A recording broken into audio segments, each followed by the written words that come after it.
এলো আজকে কামাই। না, আমি তোমার টাকা পয়সা পেনশন কিছুই চাই না। তুই কি চাস মাগি? আমি চাই খালি তুমি আমার ভালোবাসবা। টাকা বেশি হলে মানুষ খারাপ হয়ে যায়। টাকার লোক ভালো না, টাকার মানুষের মানুষ রায় না। করে ভালোবাসলে খাবো কি? খাওয়া কেন?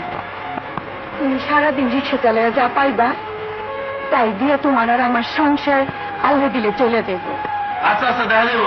না, কথা দাও তুমি আর ওসব পথে যাইবা না। আমার মাথা শুয়ে কসম খাও। সত্যি রে মনে না, তোর মতো মেয়ে হয় না। তোর মতো বউ পা ভাগ্যের ব্যাপার।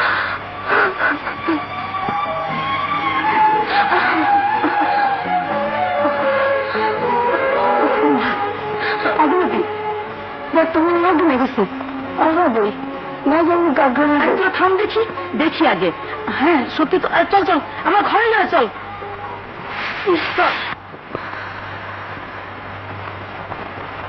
ঘটনার কি?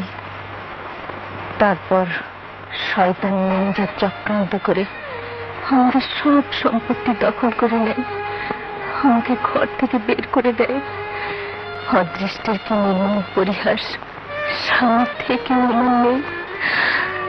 বিপদের সময় পরিচিতদের কাছে গেছি, সবাই তাড়িয়ে দিয়েছে, কেউ আশ্রয় দেয়নি। কিন্তু বোন, তুমি স্বামীর ঘরে ফিরে গেলে না কেন? কেমন করে যাব?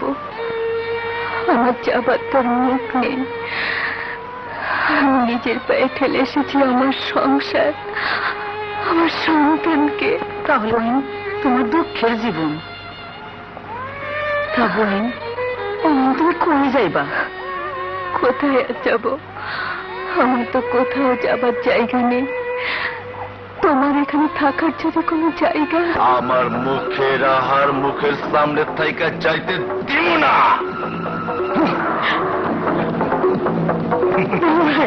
তুমি দুটো পায়ে ধরে ও আমারে পয়েন্ট ডাকছে, তুমি নিও না, ও বড় অভাগী। না না, তোমার যাইতে দিব না। গোলাপি শেষবারের মতো কইবার লাগছি, তুই চলে যা, নইলে চাকরিটা ছাড়। চাকু মারো, তবু কোনো কথা করতে দেব না। দিবি না?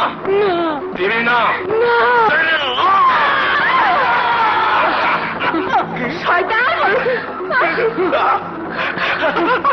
শয়তানরা শয়তানরা, শয়তানের বাপ। এসো